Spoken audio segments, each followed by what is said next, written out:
ಮನೆ ಇದು.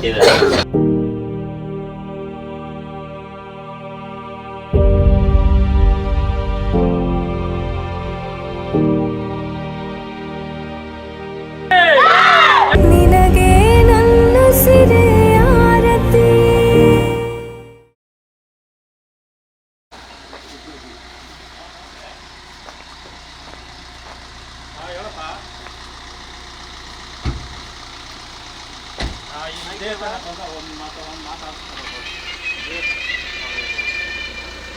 ಹಲೋ, ನಮಸ್ಕಾರ ಅಣ್ಣ. ನಿಮಗೋಸ್ಕರ ನಿಂದೆ ಕೊಟ್ಟು. ಹೇಗಿದ್ದೀರಿ? ನಾನು ಚೆನ್ನಾಗಿ.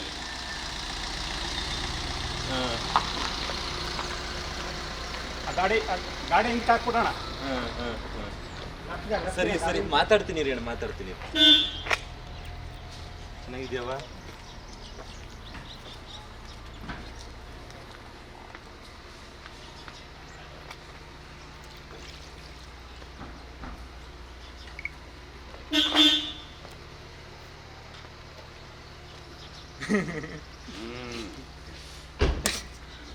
ಡಾಕ್ಟರ್ ಬಾಡ್ಗ ಬಣ ಒಂಚೂರು ಹಿಂದೆ ಬಣ, ಹಿಂದೆ ಬಣ, ಹಿಂದೆ ಬಣ.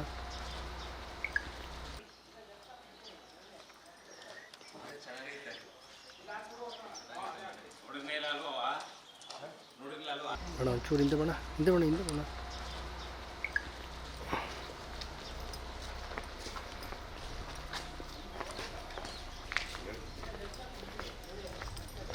ಮನೆ ಚೆನ್ನಾಗೈತೆ. ಇಲ್ಲ ಇಲ್ಲ, ನೋಡಿರ್ಲಿಲ್ಲ.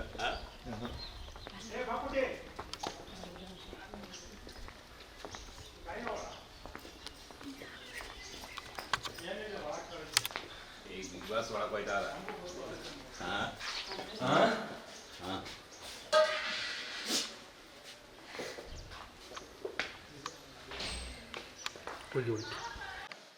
ಚೆನ್ನಾಗೈತೆ ಮನೆ.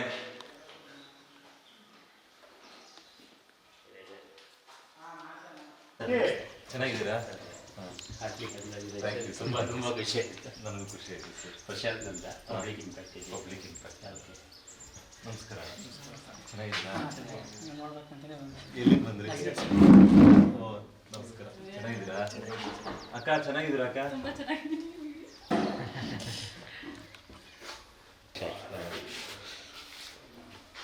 ಹುಳ ಇಟ್ಟಿದಾರ ಅಣ್ಣ? ಚೆನ್ನಾಗಿದ್ದೀರಾ? ನಿನ್ಗೇನು ಅನ್ಸ್ಕೋದಿಲ್ಲ. ಅಪ್ಪ, ಹುಳ ಆಯ್ತಾ? ಇಲ್ಲ ಇಲ್ಲ, ಬರೀ ಇರಲ್ಲ. ಹೋಗ್ಬೋದಲ್ಲ ಒಳಕ್ಕೆ?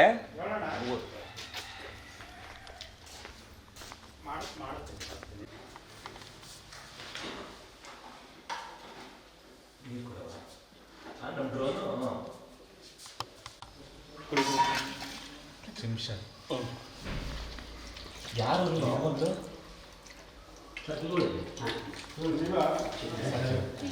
ನೀಲಿಗೆ ಬಂದ್ಬಿಡ ಪ್ರತೋ, ಇಲ್ಲ ಬನ್ನಿ.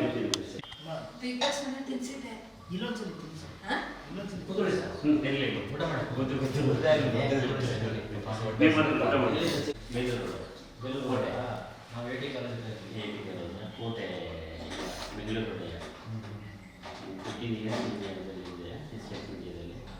ಲಾಸ್ಟ್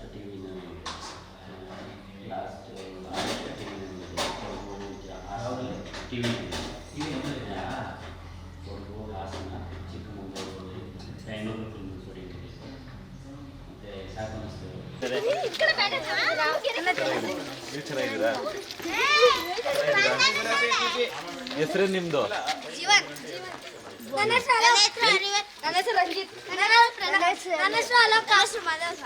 ಮುಗಿತಾ? ನಿನ್ನ ಹೆಸರು? ಖುಷಿ ಇದೆಯಾ? ಏ, ಥ್ಯಾಂಕ್ಸ್ ಏನ್ ಬೇಡ ಕಣ್ರಪ್ಪ. ತಗೊಳ್ಳಿ, ಹೇಳಿ, ಪರವಾಗಿಲ್ಲ. ತಗೊಳ್ಳಿ. ನೀವು ತಗೊಳ್ಳಿ.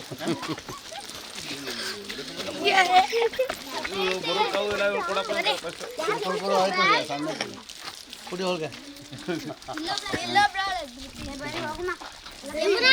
ತಗವಾ. ನೋಡ್ತಿದ್ರೆ ನೀವು ದಿಗ್ ಬಾಸ್ ಇನ್ನೊಂದ್ಸರಿ ಹೇಳಿ ಪ್ರತಾಪ್ ಅಣ್ಣಗೆ ಹಳೆ ಮನೆ ಬೇಗ ತೆಗಿತಿದ್ದಾರೆ ನೋಡಿ. ಇಲ್ಲಿ ತೆಗೆದುಬಿಟ್ಟು ಇಲ್ಲಿ ಇಡ್ತಿದ್ವಿ. ಓಕೆ ಬೀಗನ ಎಲ್ಲ ಹೊಲ್ತಕ್ ಹೋದ್ರೆ ಇಲ್ಲ ಅಂದ್ರೆ ತೊಲೆ ಮೇಲೆ ಹಿಡ್ತಿದ್ರು. ಇಲ್ಲಿ ಇಡ್ತಿದ್ರು. ಪಕಾಸಿನ ಮೇಲೆ. ಓಕೆ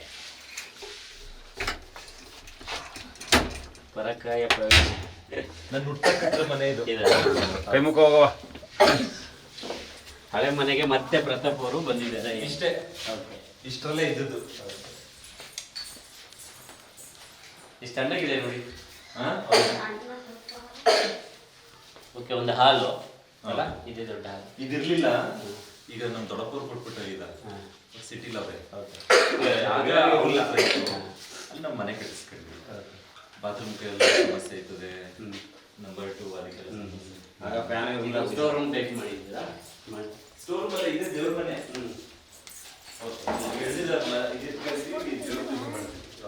ನಮ್ಮಲ್ಲಿ ಗಂಡಸ್ರೆ ಹೆಣ್ಮಕ್ಳು ರೆಡಿ ಮಾಡ್ತಾರೆ ಅಷ್ಟೇ, ಪೂಜೆ ಮಾಡಲ್ಲ.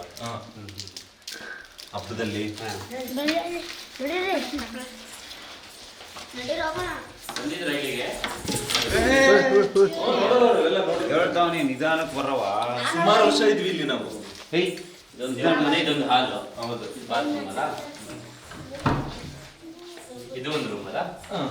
ಇಲ್ಲಿ ಇವಾಗ ಸಾರ್ ಮಾಡ್ಸಿರೋದು. ಅವಾಗೆಲ್ಲ ಒಂದೇ ಇದ್ದದ್ದು.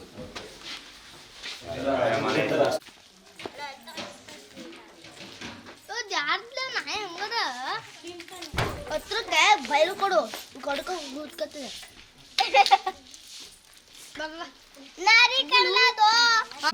ಅಳ್ಬೇಕು, ಮಕ್ಕಳು ಸರಿ ಇಲ್ಲ, ಏನು ಹೆಣ್ಮಕ್ಳಿದ್ದಾರೆ ನೋಡಲ್ಲ. ಸದ್ಯ ಎಲ್ಲರೂ ನನಗೆ ನಿಂತು ಪ್ರತಿಯೊಂದು ಮಾಡಿಕೊಟ್ಟಿದ್ದಾರೆ. ಮನೆ ಕೊಟ್ಟಿದ್ದಾರೆ, ಅದಕ್ಕೆ ಬಣ್ಣ ತುಂಬ್ಕೊತಾ ಇದ್ದೀನಿ. ಬಂದು ಇವಾಗ ಒಂದು ತಿಂಗಳಾಯ್ತು ಇಲ್ಲಿಗೆ. ಆದ್ರೂ ನಿಮ್ಮ ಮಗ ಬಂದ ಮಾತಾಡ್ಸಕ್ಕೆ. ಸದ್ಯ ಕಮ್ಮನ ಮಗನು ಒತ್ತಿನಲ್ಲಿ ಇಲ್ಲೆಲ್ಲ ತೊಪ್ಪೆನೆಲ್ಲ ಮೊದ್ಲು ನೋಡೋರೆ. ಇಲ್ಲೆಲ್ಲ ಹಸ ಕಟ್ಟು ಒಂದ್ ಕಡೆಯಿಂದ ಗಂಜಲ ಹೋದ್ರೆ ಬಾಚ್ಬೇಕಾಗಿತ್ತು ಒಂದ್ ಕಡೆಯಿಂದ ತಳಿ. ಓಕೆ ಇಲ್ಲಿ ಕಟ್ಟು ಹಾಲ್ ಕರಿದು ಒಂದು ಹಸ ಹತ್ತ ಕಟ್ತಿದ್ದ. ಇಲ್ಲೂ ತೊಪ್ಪೆನೆಲ್ಲುವೆ.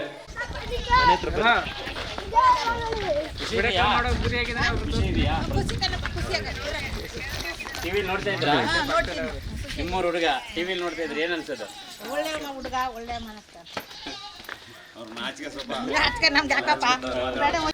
ಎಲ್ರಿಗೂ ನಮಸ್ಕಾರ. ನಾವಿವತ್ತು ದ್ರೋಣ್ ಪ್ರತಾಪ್ ಅವರ ಮನೆಯಲ್ಲಿರುವಂಥದ್ದು. ನಿಮಗೆ ಗೊತ್ತಿದೆ ದ್ರೋಣ್ ಪ್ರತಾಪ್ ಯಾವ ರೀತಿಯಾಗಿ ಬಿಗ್ ಬಾಸ್ನಲ್ಲಿ ತಮ್ಮ ಹವವನ್ನು ಎಬ್ಸಿದ್ರು ಅಂಥೇಳಿ. ಹವ ಎಬ್ಸಿದ್ರು ಅನ್ನೋಕ್ಕಿಂತಲೂ ಕೋಟ್ಯಾಂತರ ಜನರ ಹೃದಯವನ್ನು ಕದ್ರು ಅಂತ ಹೇಳಿದರೆ ತಪ್ಪಾಗಲಿಕ್ಕಿಲ್ಲ. ಅಷ್ಟು ಪರಿಣಾಮಕಾರಿಯಾಗಿ ಒಂದು ಚಿಕ್ಕ ಮಗುವಿನಿಂದ ಹಿಡಿದು ವೃದ್ಧರವರೆಗೂ ದ್ರೋಣ್ ಪ್ರತಾಪ್ ಅನ್ನುವಂಥ ಒಂದು ಮಾತುಗಳು ಎಲ್ಲರೂ ಬಾಯಲ್ಲೂ ಕೂಡ ಅಷ್ಟು ನಲ್ದಾಡ್ತು ಅಂತ ಹೇಳಿದರೆ ತಪ್ಪಾಗಲಿಕ್ಕಿಲ್ಲ.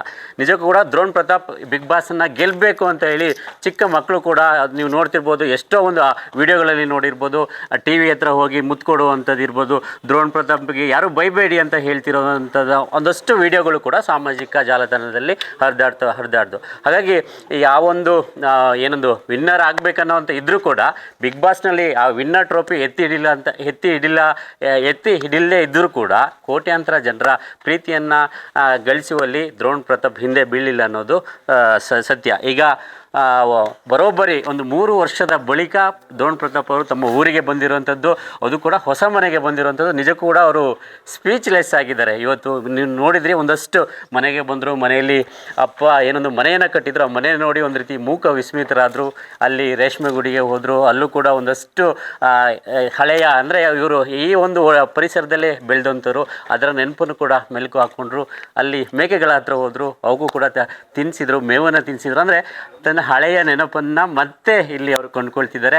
ಸೊ ಅವನ್ನೆಲ್ಲನೂ ಕೂಡ ಮಾತಾಡ್ತೀನಿ. ಈಗ first of all drone Pratap ಅವರೇ, ಪಬ್ಲಿಕ್ ಇಂಪ್ಯಾಕ್ಟ್ ಮೂಲಕ ನಿಮಗೆ ಮತ್ತೊಮ್ಮೆ ಈ ಒಂದು, ಯಾಕೆಂದರೆ ಇಡೀ ಕರ್ನಾಟಕದ ಜನರ ಹೃದಯವನ್ನು ಗೆದ್ದಿದ್ದೀರಿ, ನಿಮಗೆ ಒಂದು ಕಂಗ್ರ್ಯಾಚುಲೇಷನ್ ಹೇಳಲಿಕ್ಕೆ ಇಷ್ಟಪಡ್ತೀನಿ. ಚಿಕ್ಕಮಗಳೂರಿಂದ ಬಂದಿದ್ದೀರಿ ಮಾತಾಡ್ಸೋಕ್ಕೆ, ಭಾಳ ಧನ್ಯವಾದ, ಖುಷಿ ಆಗುತ್ತೆ. Thank you. ದ್ರೋಣ್ ಪ್ರತಾಪ್ ಅವ್ರ ಜೊತೆ ಮಾತಾಡ್ತಿರೋದು ನಮಗೆ ಕೂಡ ಖುಷಿ. ಹೇಗೆ ಫಸ್ಟ್ ರಿಯಾಕ್ಷನ್ ನಿಮ್ಮ ಈ ಒಂದು ಟೋಟಲ್ ಬಿಗ್ ಬಾಸ್ ಜರ್ನಿ ಬಗ್ಗೆ ಹೇಳೋದಾದರೆ? ನನ್ನನ್ನು ನಾನು ಬಂದಿದ್ದೀನಿ, ಕಪ್ ಗೆಲ್ಲಿಲ್ಲ, ನಾನು ಗೆಲ್ಲಕ್ಕೆ ಹೋಗಿದ್ದೆ, ಗೆದ್ಕೊಂಡು ಬಂದಿದ್ದೀನಿ, ಖುಷಿ ಐತೆ. ಅಷ್ಟು ಜನ ಪ್ರೀತಿ ತೋರಿಸಿದ್ದಾರೆ, ಅದು ಭಾಳ ಮುಖ್ಯ. ಮನೆದೆಲ್ಲ ಮರ್ತೋಯ್ತು ನನಗೆ, ಏನೇನು ನಡೆದಿತ್ತು ಮನೆ ಒಳಗಡೆ. ಎಲ್ಲ ಮನೆ ಬಾಗ್ಲಲ್ಲೇ ಬಿಟ್ಟು ಬಂದಿದ್ದೀನಿ. ಓಕೆ ಓಕೆ, ನಾನು ಬಿಗ್ ಬಾಸ್ ಜರ್ನಿಗೆ ಮತ್ತೆ ಬರ್ತೀನಿ. ಈಗ ಫಸ್ಟ್ ನೀವು ಎಷ್ಟು 3 ವರ್ಷ ಆಗಿತ್ತಾ? 3 ವರ್ಷ 3 ವರ್ಷ ಆಯಿತು. ಅದು ಕೂಡ ಹೊಸ ಮನೆಗೆ ಬಂದಿದ್ದೀರಿ. ನೀವು ಮನೆ ಅನ್ನೋಕ್ಕಿಂತಲೂ ಹೊಸ ಹಟ್ಟಿ ಅಂತ ಹೇಳಿ ತುಂಬ ನಾನು ಹೊಸ ಹಟ್ಟಿಗೆ ಬಂದಿದ್ದೀನಿ ಅಂತ ಹೇಳಿ. ಹಟ್ಟಿ ಅಂದರೆ ಮನೆ, ಮಂಡ್ಯ ಕಡೆ ಹಟ್ಟಿ ಅಂದರೆ ಮನೆ. ಮನೆ. Okay okay. ಏನು ಅನಿಸ್ತಿದೆ ಅನ್ನುವಂಥದ್ದು ದ್ರೋಣ? ಖುಷಿ ಆಯ್ತೈತೆ, ಭಾಳ ಖುಷಿ ಆಯ್ತೈತೆ. ತುಂಬ ಅಂದರೆ ತುಂಬ ಖುಷಿ ಆಯ್ತೈತೆ. ಓಕೆ, ನಿಮ್ಮ ಅಪ್ಪನ ಶ್ರಮ ಕಾಣ್ತಿದೆಯಾ? ಹಾಂ, ಎದು ಕಾಣಿಸ್ತೈತೆ, ಸಾಲಾಗೆಲ್ಲ ಮಾಡಿ ಕಟ್ಟವ್ರೆ. ಎಸ್ ಎಸ್ ಕಾಣಿಸ್ತೈತೆ. ಎಸ್, ಯಾಕೆಂದರೆ ನಾವು ನೀವೆಲ್ಲರೂ ಕೂಡ ಒಂದು ಮಧ್ಯಮ ವರ್ಗದಲ್ಲಿ ಬಂದಿರುವಂಥವ್ರು. ಇಂಥದ್ದು ಮನೆ ಕಟ್ಟಬೇಕಂತ ಹೇಳಿದರೆ ಅದರ ಹಿಂದೆ ತುಂಬ ಶ್ರಮನ ಹಾಕಿರ್ತಾರೆ, ಬೆವರು ಹರಿಸಿರ್ತಾರೆ. ಲಕ್ಷ್ಮಿ ಬೆಳೆ. ಎಸ್, ರೇಷ್ಮೆ ಇದೆ ಅಲ್ವಾ? ರೇಷ್ಮೆ ಮೊದಲಿದಿರಲಿಲ್ಲ, ಮೊದಲು ಇದು ಕಟ್ಟಿದ್ರೆ. ಇದು ಪಬ್ಲಿಕ್ ಇಂಪ್ಯಾಕ್ಟ್. ಜನಶಕ್ತಿಯೇ ನಿರ್ಣಾಯಕ.